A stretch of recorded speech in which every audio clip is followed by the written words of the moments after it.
Hey everybody, thanks for tuning in. This is the behind the scenes install video for the Expedition Auto Flasher 2022 model. So if you don't have a 2022 model Expedition like this video is not for you. If you do have a 22 model Expedition, continue watching as we discuss how to install the Auto Flasher module on those factory LED reverse lights.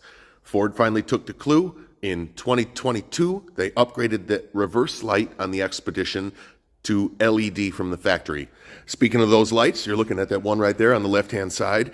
That should be what you're working with. Now, this kit will work on the tail, the red tail circuit, or the reverse, either one. Basically, the install is going to be identical. So to get the lights out, those panels right here on the side snap off. You can see there's 3 little clips here. They just pull right off, and there's some 10 millimeter nuts rather, that hold these lights on. There'll be 4 10 millimeter, and then the light pulls off. Fairly easy. You can kind of see the nuts there. They're blending into the floor, but that's 10 millimeter. Okay. The other thing that's 10 millimeter is this inside portion, which you can pop out. After you take the jack out, there's a 10 millimeter here and a 10 millimeter over there, and this whole thing pops out. Be aware, there's a wire connected to it. Don't go yanking it without unplugging the wire, okay? And then that'll come out. As I said, this panel right here also just pulls straight up. You can see there on that panel how it just has those retainer clips that pop in and out very easily. Okay, there's your jack. Alrighty, continuing on the back of the vehicle, you can see how we have some stuff exposed here. We've removed those parts I talked about. And first thing I'd like to show you is these rubber grommets right here and right here. Those 2 rubber grommets are on the top layer of metal.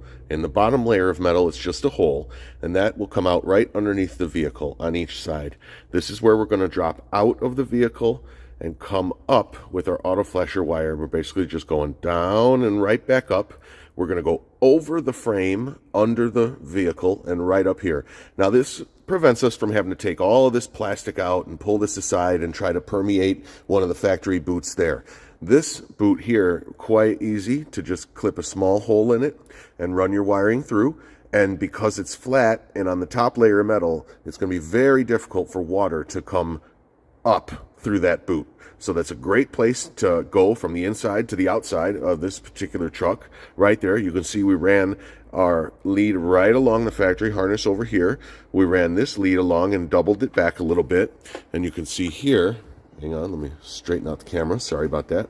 You can see here we have our auto flasher module. Now this connection is interior, so it does not need to be heat shrink and waterproof. You can use a standard butt connector. Of course, I wrap it up with a little test tape, make it nice.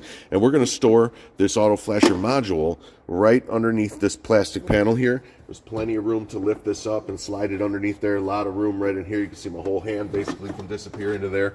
So that's where we're going to store that module, right up underneath there. We're going to run the 18.5 forward along here.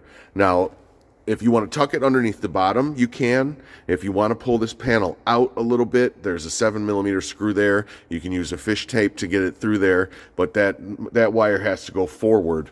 And what I found to work best is to pop this trim panel off the bottom here, which is just a bunch of, again, snap-in fasteners.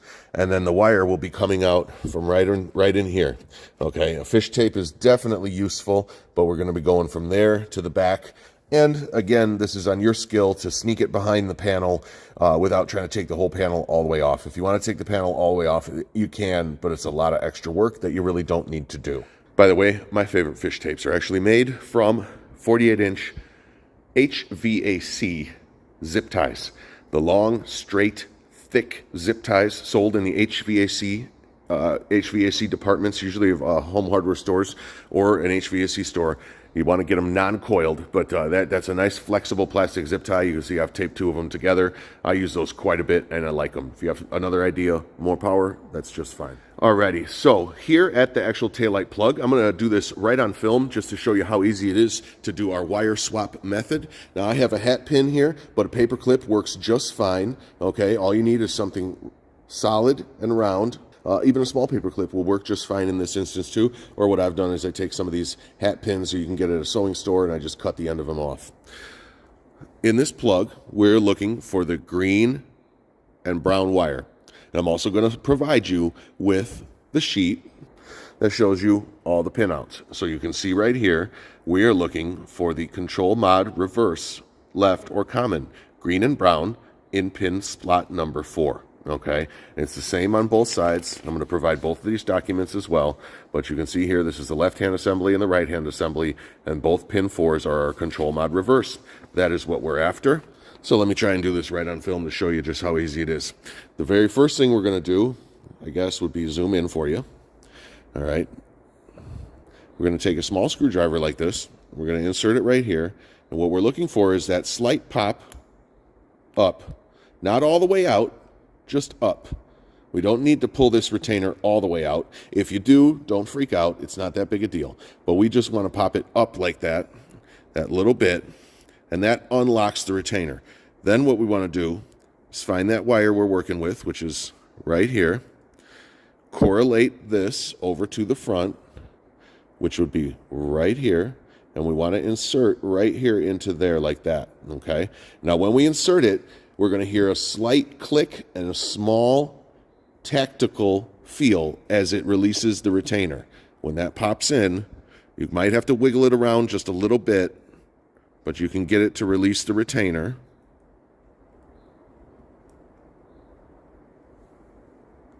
And you'll feel it. You'll feel a slight bump when the retainer is released, and it only goes in maybe one more 32nd of an inch, just a little bit more. At that point, you can slide the factory wire out of the back. The wire is going to pull straight out of the back like this, okay? And you'll notice that that wire is going to come out. Pay attention to where the orientation of the locking tab on that wire is. You see how it's on the bottom right there? You see that little bump right here? On the bottom of that wire, right there, that's your locking tab, okay? It's facing down. We want to go ahead and remove the factory wire. And at this point, we can slide out our hat pin. We don't want to push this back yet. And here we want to take our pre-pinned wicked warnings wire. And you can see again that slot. See that little bump? That needs to go down. We're going to put that right back in the factory hole where the factory wire was. And we're going to wiggle it a little bit if we have to get through the rubber boot. And I don't know if it'll pick up on the camera, but you might hear an audible click.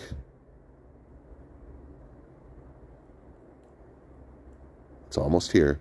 There it was.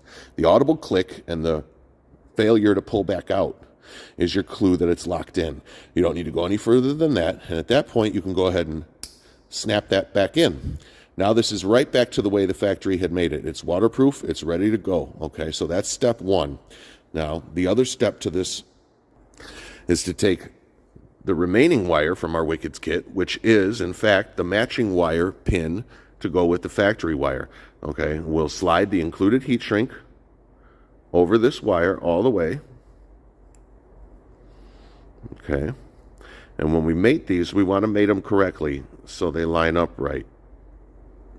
Like that. See how the square is lined up right? Now, this isn't actually super critical, but if you made them incorrectly, see how it's stepped? That makes it a little harder for the heat shrink. So we want to try to line it up so we have a nice, clean heat shrink connection. Bear with me. It's difficult to do on camera. And we're going to slide that heat shrink. We're going to make sure that we cover both sides of this metal. We don't want to end up with the heat shrink like this. We want to slide it over. We want to cover up both sides of that. I usually do a little bit of a cheat and kind of bend the wire like this a little. And like this a little to remind me of where that heat shrink needs to go. All right, and at this point, we're going to heat shrink this down. You can use a heat gun. You could use a small lighter. Be careful with any flame. Flame will burn the outer jackets, okay? So flame, although is useful, is expert move only. Let me heat this for you.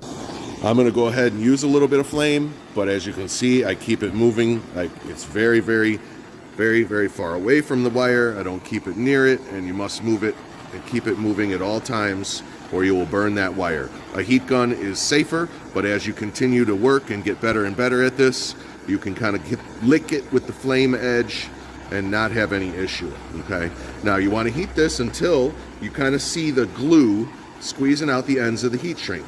Now that glue is what makes that heat shrink waterproof. It's important that we get that glue and we seal it down all the way, okay? You can kind of see here The glue is kind of squeezing out the edges there. On you can see it right there a little bit better on the green one right there.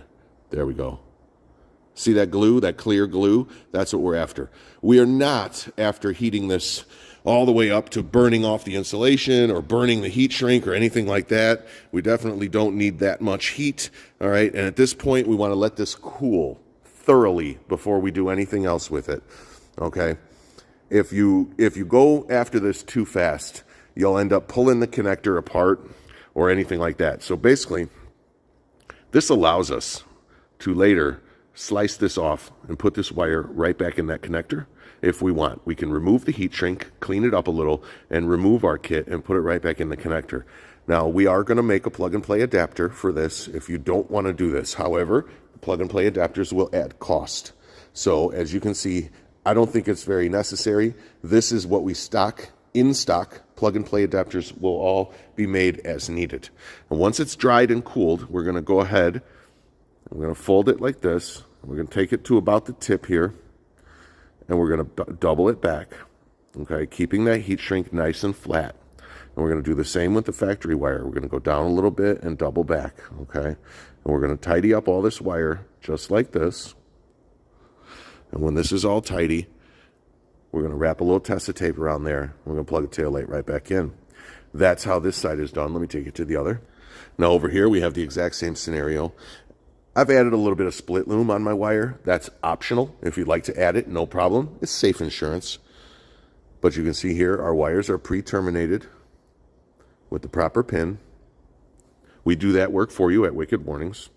We put these pins on for you. We also heat shrink the end of the wire here so that we have absolutely no leaks or anything from a nick in insulation. So this is 100% waterproof. Now we're going to go through the same exact procedure on this connector, and it's actually in the same spot here, the brown with the green right here. This is the one we're looking for reverse, okay?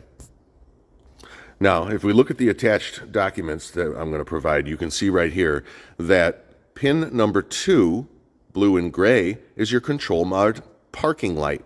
So if you were doing the parking light, you would be going after pin number 2, blue and gray, which is right here. Pin number 2, blue and gray. Exact same procedure, but with the parking light. Now, if you are going after both reverse and parking, then you'll synchronize, if you want, both of your auto flasher modules. You'll need to set your auto flasher, each pattern on each module first, and then synchronize them. And then you should be able to get the alternation between red and white on each side. Many different patterns to choose from. You don't have to synchronize them. You could certainly have the white going much faster and a slow alternation on the red. This is completely your choice as far as how you display that pattern and what you do with it, okay? So feel free to experiment around a little bit with your patterns and decide on what you like. If you wish to add a pattern switch, you may. But when you synchronize modules together, personally, I don't add pattern switches because it can get them out of sync easily. If you wanted to do just a reverse and you wanted a momentary pattern switch up front, we sell momentary pattern switches, and you could add one in if you felt the need. On most every install I do not bother to add that in. It's just not really worth it. I set it up once and I leave it alone. So as you continue, you'll have 18.5 30-foot length, which is going to run from your module all the way forward. The 18.5 has all the wires on the module, so you'll have access to pattern, sync, flood, everything that you need at the end of that 18.5, and you really won't have to visit this module again unless you need to replace it. You'll be running that 18.5 forward. You'll run it along underneath this sill panel as well, and you'll bring it up front. At this point, you'll decide what your switching mechanism is, because we do not provide switches for these kits because everybody wants a different kind of switch. We sell a remote control key fob. We sell a 6-button little mini panel called the Mini 6. We also sell a single rocker switch. We leave the switch up to you because that way you can decide what's the best for your application. So this kit does not have switch or power leads. You'll need to decide your switch. And as far as you're getting switch power, I always recommend go directly to the battery for your power and ground. Use a fuse kit at the battery and bring that power and ground right to the switch. That's how we do it. Now, the last thing I'd like to show you is a little bit undercar here. I'm going to do my best to point out where we're working. And you can see up here, We follow the factory harness down, and right there in the center of your screen, you can see the split loom and our particular harness. This is the Wicked Warnings harness right here. We're carrying it over this frame member here. Okay, let me zoom out a little bit. And we'll go underneath the frame and underneath the muffler. And as you can see right there, we've come over the frame, and that's the lower square hole. Above that is where the grommet is actually mounted. So we want to just run it right up into there and through that grommet. And I'll take you over to the other side, and I'll show you where it is on the other side. There we are. We have an oval hole over here, but the same procedure. We're going to run right over the top of this frame here. And when we come out over here, you can see there's the wire, and it follows the factory wiring up behind the tail light right there. That's our wire right there that goes over to the left right there. Forgive the shaky camera. I'm sorry. I'm crawling around trying to show you everything I can possibly show you. Okay. And that's where you can see how we run that underside wire very easily. Here's the two studs that hold the tail light in with the 10mm nuts, and then the cover snaps right over it. You'll also notice that there's a point here and a point here, a snap-in retainer on each side. If this black piece comes off with the tail light, no worries. Pop it off the tail light, put it back into the vehicle, and I'll show you that on the back of the tail light here as we turn it over. Do be careful. These tail lights are quite expensive. Don't set them on the ground ever. We're setting them on padding here. This is a clean carpet, just vacuumed this morning. And you can see there are pin retainers on the bottom, namely right here and right here. Those are going to go into the body. And then here's where those studs will pass through here and here. And the 10mm nuts, which are right there, are actually going to mount right into there. And then the three retainers for these trim panels snap right back in, and this trim panel covers up the fasteners, just like that. So I think that's it. About 15-minute video here. Thanks for sticking with me to the end. If I missed anything at all, please let me know. I'll try to update the video. But if you have an expedition and you're looking to wig-wag those factory LED reverse lights, because trust me, there's no way to drill holes in them to add anything else. If you're a full LED package 2022 expedition and you're wondering how to get yourself a easy four-corner setup, the white reverse light is easy to manipulate. The red tail light, yes, the red parking tail is easy to manipulate. So you can either have all white or all red or red and white combination with your factory lights with this kit, just how we did. So thanks again for watching, and I will update ASAP as soon as we do have plug and play adapters available and in stock. We will add them in, and you can purchase them separately if you like. But again, as I showed, it's very easy to just do the wire swap, no cut method, which is what we have in stock all day, every day here at Wicked Warnings.